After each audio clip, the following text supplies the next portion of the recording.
Hello प्यारे साथियों। आज की ऑनलाइन क्लास में आपका स्वागत है। आज हम लेकर आए एक ऐसा टॉपिक है जो बोर्ड परीक्षाओं की दृष्टि से बहुत ही इम्पोर्टेंट है।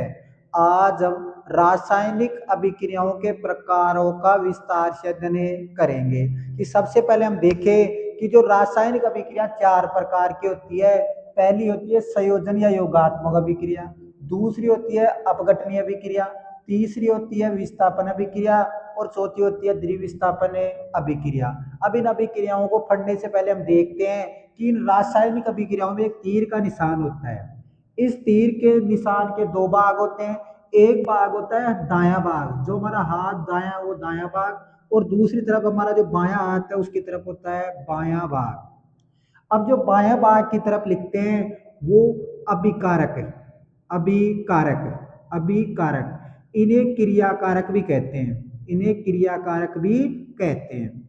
या दाएं तरफ जो लिखते हैं उन्हें क्रियाफल, क्रियाफल या उत्पाद भी कहते हैं। क्रियाफल या उत्पाद भी कहा जाता है। और इन्हें एक समीकरण के द्वारा व्यक्त करते हैं। उसी समीकरण को रासायनिक समीकरण कहते हैं या रासायनिक अभिक्रिया कहते हैं।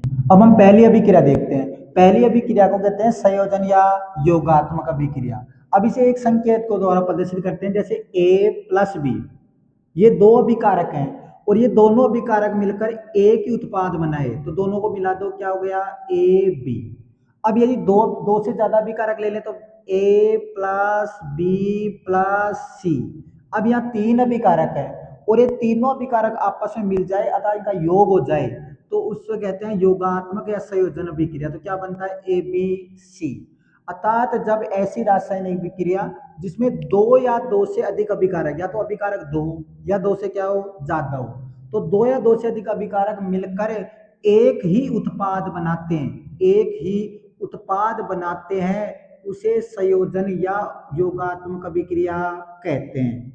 अब देखो, यदि हम इनके उदाहरण देखें तो सबसे पहले C+O2, जब हम कोयले का दहन करते हैं तो ये दोनों मिलकर एक ही उत्पाद बनाते हैं और वो उत्पाद होता है कार्बन डाइऑक्साइड। तो इस अभिक्रिया को कहते हैं संयोजन या योगात्मक अभिक्रिया। यदि हम दूसरा उदाहरण देखें तो जैसे मैग्नीशियम फीता है Mg, इसको ऑक्सीजन की उपस्थिति में जब मैग्नीशियम फीते का दहन करते हैं तो मैग्नीशियम ऑक्साइड प्राप्त होता है MgO। यहाँ भी दोनों अभिकारक मिलकर एक ही उत्पाद मैग्नीशियम ऑक्साइड का निर्माण करते हैं, इसलिए इसे संयोजन या योगात्मक अभिक्रिया कहते हैं। यदि हम तीसरा उदाहरण देखें तो देखो CaO प्लस, इसको कहते हैं बिना बुझा हुआ चूना। जब इसमें जल डालते हैं तो ये दोनों मिलकर कैल्शियम हाइड्रोक्साइड का निर्माण करते हैं, अर्थात दोनों अभिकारक मिलकर एक ही उत्पाद कैल्शियम हाइड्रोक्साइड अर्थात बुझे हुए चूने का निर्माण करते हैं। तो ये जो तीनों अभिक्रिया है इनमें दो या दो से अधिक अभिकारक थे, ये सब मिलकर एक ही उत्पाद बन जाता है, इसलिए इन अभिक्रियाओं को संयोजन या योगात्मक अभिक्रिया कहते हैं। अब यदि हम इसका अब हम अभिक्रियाओं का दूसरा प्रकार देखें तो दूसरा प्रकार होता है अपघटनीय अभिक्रिया या वियोजन अभिक्रिया। हम अपघटनीय वियोजन अभिक्रिया देखते हैं कि सबसे पहले इसका सूत्र देखें कि इसमें एक अभिकारक होता है, जब ये टूट कर दो या दो से अधिक उत्पादों का निर्माण करता है या दो या दो से अधिक उत्पाद आ जाते हैं तो जो अभिक्रिया होती है वो अपघटनीय अभिक्रिया कहते हैं। अब इसकी यदि हम देखें कि ये अपघटनीय अभिक्रिया संयोजन अभिक्रिया की विपरीत होती है। अब इसकी परिभाषा देखें कि अपघटनीय अभिक्रिया में एक अभिकारक होता है, ये अपघटित होकर या टूटकर दो या दो से अधिक उत्पाद बनाता है, तो जो अभिक्रिया प्राप्त होती है वो अपघटनीय अभिक्रिया प्राप्त होती है। ये अपघटन तीन प्रकार का होता है। पहला होता है यदि विद्युत धारा के द्वारा जो अपघटन होता है उसे विद्युत अपघटन कहते हैं, विद्युत अपघटन कहते हैं। यदि ऊष्मा के द्वारा जो अपघटन होता है उसे ऊष्मीय अपघटन कहते हैं। और यदि प्रकाश के द्वारा जो अपघटन होता है उसे प्रकाशीय अपघटन कहते हैं। अब यदि हम विद्युत अपघटन को देखें तो देखो, सबसे पहले होता है विद्युत अपघटन, विद्युत अपघटन कि इसमें पदार्थ में अर्थात यौगिकी गलित या द्रवित अवस्था में, जब यौगिक गलित या द्रवित अवस्था में हो तो उस समय यानी यौगिक जब गलित या द्रवित अवस्था में हो, तो उस स्थिति में जब विद्युत धारा प्रवाहित की जाती है तो जो अपघटन होता है वो विद्युत अपघटन होता है। अर्थात ठोस अवस्था में यौगिक का विद्युत अपघटन नहीं कर सकते हम। यौगिक की गलित या द्रवित अवस्था में जब उसमें विद्युत धारा प्रवाहित करते हैं तो यौगिक का विद्युत अपघटन होता है। यदि हम उसका उदाहरण देखें तो उदाहरण होता है NaCl। अर्थात जब सोडियम क्लोराइड का जलीय विलयन लेते हैं, अर्थात सोडियम क्लोराइड को गलित या द्रवित अवस्था में लेते हैं तो उसका विघटन होता है एक तो सोडियम में और एक है क्लोरीन में। अब यहाँ देखने से पता चलता है कि क्लोरीन भी परमाणु है और सोडियम भी परमाणु है।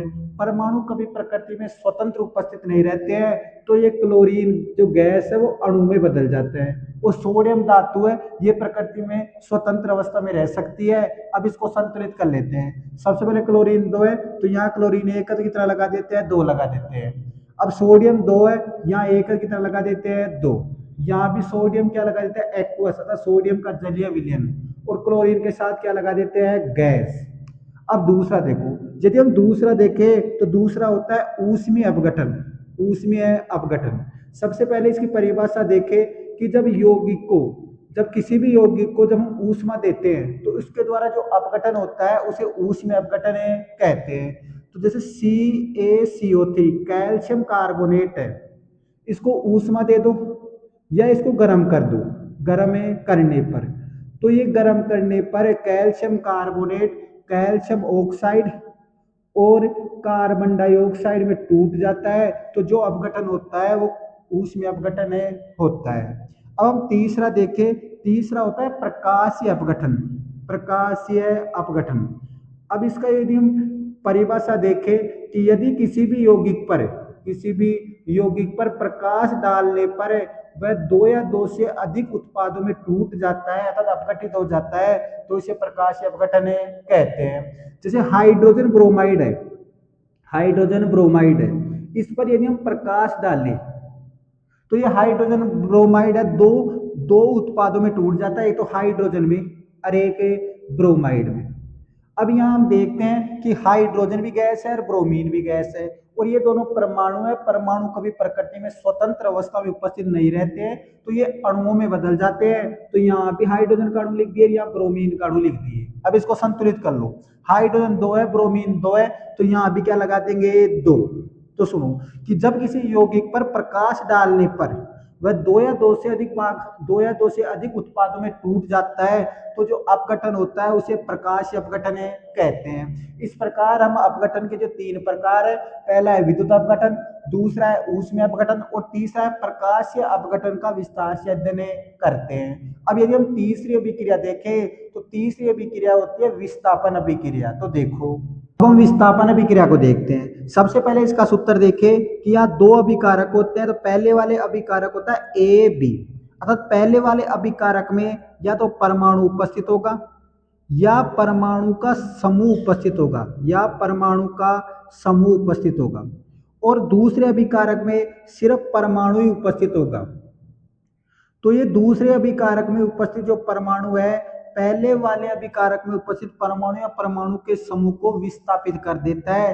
तो इस प्रकार की अभिक्रिया को विस्थापन अभिक्रिया कहते हैं। तो ये CH इस एक को विस्थापित कर देता है, इसके स्थान पर जुड़ जाता है, तो सूत्र बनता है CB और ये A हट जाता है तो A को अलग लिख देते हैं। अब यदि हम इसकी परिभाषा देखें तो किसी रासायनिक अभिक्रिया में एक अभिकारक में उपस्थित परमाणु या परमाणु का समूह दूसरे अभिकारक में उपस्थित परमाणु के समूह के द्वारा विस्थापित हो जाता है, तो उसे विस्थापन अभिक्रिया कहते हैं। अब यदि हम इसकी दूसरी परिभाषा देखें कि अधिक क्रियाशील जो तत्व है वो कम क्रियाशील तत्व को हटा देता है, यहाँ C अधिक क्रियाशील है और A कम क्रियाशील है, तो अधिक क्रियाशील जो तत्व है वो कम क्रियाशील तत्व को उसके विलयन में से हटा देता है, तो जो अभिक्रिया प्राप्त होती है उसे विस्थापन अभिक्रिया कहते हैं। अब अधिक क्रियाशील धातु हम कैसे देखेंगे, तो इसके लिए हमें सक्रियता श्रेणी का ज्ञान होना चाहिए।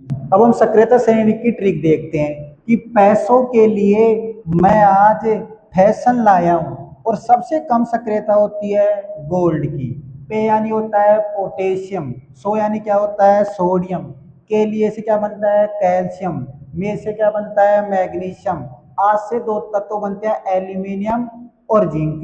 फैशन से भी दो तत्व बनते हैं, फेरस और टिन। लाया से क्या बनता है, लेड। ऊ से क्या बनता है, हाइड्रोजन। अब कम से भी दो बनते हैं, कॉपर और में से मरकरी। से क्या बनता है, सिल्वर। और गोल्ड से क्या बनता है, गोल्ड एव। अब देखो जो इसमें सबसे अधिक ऊपर जो ऊपर वाली जो धातु है या तत्व है वो अत्यधिक क्रियाशील होती है, और जो नीचे वाला जो गोल्ड है अथवा जो नीचे वाला तत्व है वो कम क्रियाशील है। इससे हम देखते हैं कि ऊपर से नीचे की ओर आने पर क्रियाशीलता कम होती जाती है। अब देखो, और हम देख ये भी जानते हैं कि जो ऊपर वाली जो धातु है वो नीचे वाली सभी धातुओं को हटा सकती है, जबकि जो नीचे वाली जो धातु है जैसे कॉपर है वो ऊपर वाली धातु को नहीं हटा सकती, क्योंकि कम कॉपर कम क्रियाशील है और ऊपर वाली धातु अधिक क्रियाशील है, इसलिए कॉपर ऊपर वाली धातु को नहीं हटा सकती।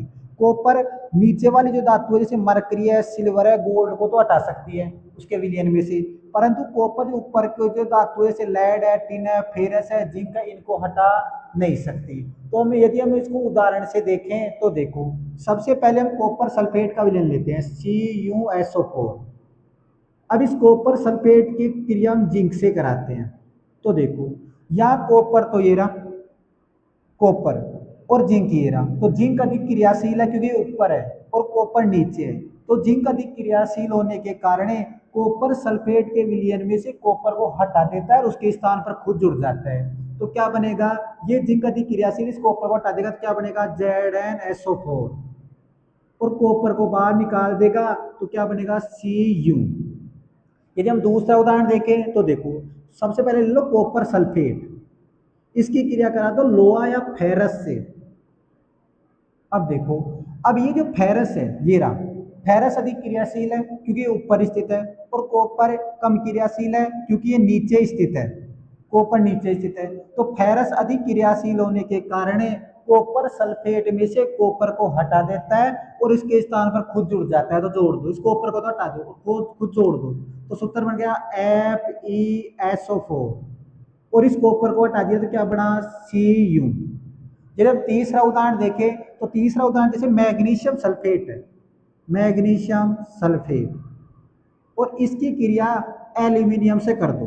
तो देखो जहाँ एल्यूमिनियम नीचे स्थित है तो नीचे होने के कारण, और मैग्नीशियम ऊपर है, तो एल्यूमिनियम नीचे होने के कारण ये तो कम क्रियाशील है, एल्यूमिनियम तो कम क्रियाशील है, और मैग्नीशियम अधिक क्रियाशील है। तो एल्यूमिनियम कम क्रियाशील होने के कारण क्योंकि ये नीचे स्थित है और मैग्नीशियम ऊपर स्थित है, एल्यूमिनियम नीचे होने के कारण मैग्नीशियम सल्फेट में से मैग्नीशियम को नहीं हटा पाता है, इसलिए ये वाली अभिक्रिया संभव है नहीं होती है क्योंकि एल्यूमिनियम कम क्रियाशील है। अब यदि हम चौथी अभिक्रिया देखें तो चौथी अभिक्रिया होती है द्विविस्थापन अभिक्रिया। तो देखो अब हम द्विविस्थापन अभिक्रिया देखते हैं। द्वि का मतलब होता है दो और विस्थापन यानी विस्थापन, अर्थात यहाँ दो बार विस्थापन होता है। तो AB प्लस CD, यहाँ दो अभिकारक उपस्थित होते हैं, और ऐसी रासायनिक अभिक्रिया जिसमें दोनों अभिकारक आपस में ही एक दूसरे से विस्थापित हो जाते हैं तो उसे विस्थापन अभिक्रिया कहते हैं। तो ये A तो किससे विस्थापित हो जाता है, C से, तो क्या बनता है, CB प्लस, और ये सी है वो किससे विस्थापित होता है, ए से, तो क्या बनता है, AD। अर्थात ऐसी रासायनिक अभिक्रिया जिसमें अभिकारकों के आयनों के बीच में यानी आयनों का आदान प्रदान होता है तो उसे द्विविस्थापन अभिक्रिया कहते हैं।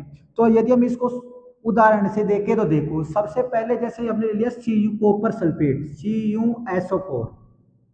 अब इस कॉपर सल्फेट की क्रिया NaOH से कर दी, NaOH अर्थात सोडियम हाइड्रोक्साइड से करवा दी। तो देखो सबसे पहले इस सूत्र का निर्माण कैसे होता है, इसमें दो आयन उपस्थित होते हैं, एक तो कॉपर और एक उपस्थित होता है सल्फेट। यहाँ भी सोडियम हाइड्रोक्साइड में दो आयन उपस्थित होते हैं, एक तो सोडियम और एक क्या उपस्थित होता है, हाइड्रोक्साइड। अब यहाँ कॉपर पर प्लस दो संयोजकता होती है और सल्फेट पर भी माइनस दो संयोजकता पाई जाती है। अब यहाँ भी सोडियम पर प्लस एक संयोजकता होती है और हाइड्रोक्साइड पर माइनस एक संयोजकता पाई जाती है। अब ये कॉपर है इस सोडियम के स्थान पर जुड़ जाता है। तो देखो सबसे पहले इसका धन आयन ले लो और इस वाले का क्या ले लो, ऋण आयन। तो सुनो Cu प्लस का दो, इसका धन आयन ले लीजिए, तो इसका क्या लेंगे, ऋण आयन। तो ऋण आयन क्या है, OH माइनस, सूत्र बना दो। ये दोनों अलग अलग संयोजकता है, तो इस वाली संयोजकता को तो यहाँ लिख देते हैं और इस वाली संयोजकता को यहाँ लिख देते हैं। सूत्र बनता है CuOH और ब्रैकेट का प्रयोग कर देते हैं, ये दो लगा देते हैं। तो लिख दो क्या बन गया, CuOH और यहाँ क्या आ गया 2 प्लस। अब देखो यदि हमने इसका धनायन लिया है, पहले हमने इसका धनायन लिया है, इसका ऋणायन लिया है, अब इसका तो धनायन ले लो और इसका क्या ले लो, ऋणायन, क्योंकि इसमें आयनों का आदान प्रदान होता है। तो ले लिए, सबसे पहले धनायन को लिखते हैं, तो धनायन को लिख दिए Na+, फिर ऋणायन को लिखते हैं, ऋणायन को लिख दिए क्या हो गया SO4 या -2। अब अलग अलग संयोजकता है, तो इस वाली संयोजकता को तो यहाँ लिख देते हैं और इस वाली संयोजकता को यहाँ लिखते हैं। तो सूत्र बनता है, लिख दो Na2SO4, Na2SO4 अर्थात सोडियम सल्फेट बनता है। तो लिख दो Na2SO4। इस प्रकार द्वितीय विस्थापन अभिक्रिया में आयनों का आदान प्रदान होता है। अब यदि हम इसको दूसरे उदाहरण से देखें, तो दूसरा उदाहरण देखो, और दूसरा उदाहरण देखते हैं। दूसरा उदाहरण देखो, सबसे पहले AgNO3 अर्थात सिल्वर नाइट्रेट, इसकी क्रिया पोटेशियम क्लोराइड से करा देते हैं। तो सबसे पहले इसमें आयनों का आदान प्रदान होता है। तो देखो ये वाला सूत्र कैसे बनता है, इसमें एक तो सिल्वर होता है और एक नाइट्रेट होता है। ये वाला सूत्र कैसे बनता है, इसमें एक तो पोटेशियम होता है और एक क्लोराइड होता है। अब इनकी संयोजकता लगाओ, सिल्वर पर +1 संयोजकता पाई जाती है, नाइट्रेट पर -1 संयोजकता पाई जाती है, पोटेशियम पर +1 संयोजकता पाई जाती है और क्लोराइड पर -1 संयोजकता पाई जाती है। अब देखो जब इसका धनायन लेते हैं तो आगे वाला सूत्र का ऋणायन ले लो, क्योंकि ये वाला इसको क्या कर देता है, विस्थापित कर देता है। तो देखो सबसे पहले इसका धनायन लिए, इसका क्या लिए ऋणायन, तो सूत्र बना Ag+ और Cl-, दोनों पर समान आवेश संयोजकता है तो कट जाती है, सूत्र बनता है AgCl। तो यहाँ क्या बन गया AgCl अर्थात सिल्वर क्लोराइड।